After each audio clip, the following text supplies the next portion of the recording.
Hi hello friends, welcome back Shreyas kitchen.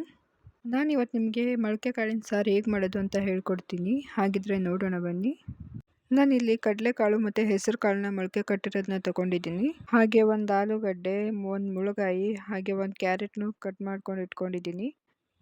ಬೇಕಿದ್ರೆ ನೀವು ಬೇರೆ ತರಕಾರಿನೂ ತೊಗೋಬೋದು. ಇಲ್ಲಿ ಮಸಾಲೆ ರುಬ್ಬಕ್ಕೆ ಕಾಯಿ, 2 ಟೊಮೊಟೊ, ಕೊತ್ತಂಬರಿ ಸೊಪ್ಪು, ಖಾರದ ಪುಡಿ ಹಾಗೆ ಸಾಂಬಾರು ಪುಡಿನ ತೊಗೊಂಡಿದ್ದೀನಿ. ಮಿಕ್ಸಿ ಜಾರ್ಗೆ ಕಾಯಿ, ಟೊಮೊಟೊ, ಕೊತ್ತಂಬರಿ ಸೊಪ್ಪು ಹಾಗೆ ಮಸಾಲೆನ ಹಾಕ್ಕೊಂಡು ಚೆನ್ನಾಗಿ ನುಣ್ಣಗೆ ಗ್ರೈಂಡ್ ಮಾಡ್ಕೋಬೇಕು. ಈ ಥರ ನುಣ್ಣಗೆ ಗ್ರೈಂಡ್ ಮಾಡ್ಕೋಬೇಕು. ಇಲ್ಲಿ ನಾನೊಂದು ಕುಕ್ಕರ್ನ ಬಿಸಿಗೆ ಇಟ್ಕೊಂಡಿದ್ದೀನಿ. ಅದಕ್ಕೆ ಒಂದು 5ರಿಂದ 6 ಟೇಬಲ್ ಸ್ಪೂನ್ ಎಣ್ಣೆ ಹಾಕ್ಕೊಂಡು ಜೀರಿಗೆ, ಸಾಸಿವೆ ಹಾಗೆ ಒಂದು ಅಂತ ಕಟ್ ಮಾಡಿ ಇಟ್ಕೊಂಡಿರೋಂಥ ಈರುಳ್ಳಿನ ಹಾಕ್ಕೊಂಡು ಈರುಳ್ಳಿ ಚೆನ್ನಾಗಿ ಫ್ರೈ ಆದಮೇಲೆ ಅದಕ್ಕೆ ಶುಂಠಿ ಬೆಳ್ಳುಳ್ಳಿ ಪೇಸ್ಟ್ನ ಹಾಕೋತಿದ್ದೀನಿ. ಶುಂಠಿ ಬೆಳ್ಳುಳ್ಳಿ ಪೇಸ್ಟ್ ಹಸಿ ವಾಸನೆ ಹೋಗೋರು ಫ್ರೈ ಮಾಡಬೇಕು.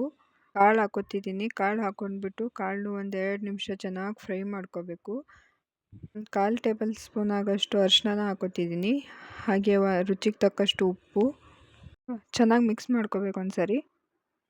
ಖಾರದ ಪುಡಿ ಮತ್ತು ಸಾಂಬಾರು ಪುಡಿನ ರುಬ್ಬಕ್ಕೆ ಹಾಕ್ಕೊಂಡಿದ್ದೀವಲ್ಲ, ಒಗ್ಗರಣೆಗೆ ಹಾಕೋದೇನು ಅವಶ್ಯಕತೆ ಇಲ್ಲ. ಮಸಾಲೆ ಎಲ್ಲ ಇರುತ್ತಲ್ಲ, ಇದಕ್ಕೆ ಹಾಕೊಳ್ಳೋದು ಅವಶ್ಯಕತೆ ಇರಲ್ಲ. ಇಲ್ಲಿ ಕಟ್ ಮಾಡಿ ಇಟ್ಕೊಂಡಿರೋಂಥ ತರಕಾರಿನ ಹಾಕೋತಿದ್ದೀನಿ. ಕ್ಯಾರೆಟು, ಮುಳುಗಾಯಿ ಹಾಗೆ ಆಲೂಗಡ್ಡೆನ ಹಾಕ್ಕೊಂಡು ಚೆನ್ನಾಗಿ ಫ್ರೈ ಮಾಡಿಕೊಂಡು ಆಮೇಲೆ ರುಬ್ಬಿಟ್ಕೊಂಡಿದ್ವಲ್ಲ ಅದು ಮಸಾಲೆನ ಹಾಕ್ಕೋಬೇಕು. ಮಸಾಲೆನ ಹಾಕ್ಕೊಂಡು ಮಸಾಲೆನ ಒಂದು 2 ನಿಮಿಷ ಚೆನ್ನಾಗಿ ಫ್ರೈ ಮಾಡ್ಕೋಬೇಕು. ಮಸಾಲೆ ಚೆನ್ನಾಗಿ ಒಂದು 2 ನಿಮಿಷ ಫ್ರೈ ಆದಮೇಲೆ ಮಿಕ್ಸಿ ಜಾರ್ಗೆ ಸ್ವಲ್ಪ ನೀರನ್ನ ಹಾಕೋತಿದ್ದೀನಿ.